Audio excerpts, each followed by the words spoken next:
Midwest farmers rely on inland waterways to get their soybeans to market. While much is made of the Mississippi River's transportation prowess, the Missouri River is ready to flex its own muscle to the benefit of Iowa producers. Soy Transportation Coalition Executive Director Mike Steenhoek tells how after this. Hope. It's a hard thing to hold on to in the face of adversity. But this, it's where you belong. Keep moving forward. Prove to the world you have what it takes. So the next time you feel defeated, don't forget. That grit, that determination, it got you here. Remember, you were made for this.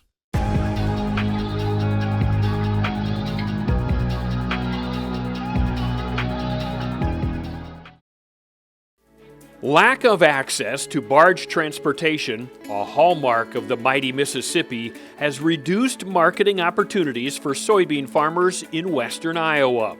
While the Missouri will never rival the cargo carrying capacity of the Mississippi, there are supply chain options to tap. One of the unfortunate realities for farmers in the western part of Iowa is that while they have proximity to the inland waterway system, they have very little access to the inland waterway system. And there's a big difference between proximity and access. When you have proximity to something, you just simply mean you're close to something. But when you have access to something, you're able to derive benefit and utility from that something. Farmers receive more competitive prices for their soybeans when they can take advantage of multiple modes of transportation. Fort Dodge-based New Cooperative, with a grant from the Iowa Soybean Association for site development, is constructing a barge loading and unloading facility on the Missouri River. Located near Blencoe in Monona County, the facility will be the furthest north location along the Missouri where barges can be loaded and unloaded. The work is going to be quite expeditious on building this new loading and unloading facility. The plan is to actually be loading barges with soybeans for the export market by the end of December of 2020. And so all of a sudden, this is a new export opportunity and way to market those soybeans. Western Iowa is where one often sees the widest or negative basis for soybeans. The price that farmers receive at point of sale is influenced by the breadth and depth of local supply chain options after delivery is made. Completion of the new grain terminal will be positive for soybean prices, with farmers being the ultimate beneficiary.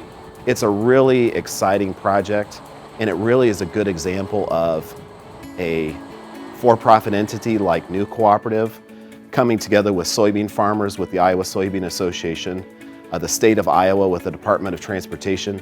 They provided a grant to help pave a road to provide access to this facility. So having a true public-private partnership all come together to really develop a solution for soybean farmers is a really exciting project, and we look forward to being a part of it as it proceeds.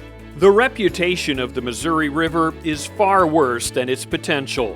While drought conditions have at times restricted its ability to transport freight, tremendous potential for the river and soybean farmers is ready to be tapped. When you actually look at the data and see the track record of the Missouri River, it really points to a more reliable supply chain option than a lot of people think. And one of the things that excites me about this new cooperative project is it really has the opportunity to challenge that assumption. And that once you start seeing more and more barges going southbound with soybeans or DDGs or other commodities, but even northbound with freight deliveries, you can start sustaining that momentum. It's easier to sustain momentum than it is to create momentum.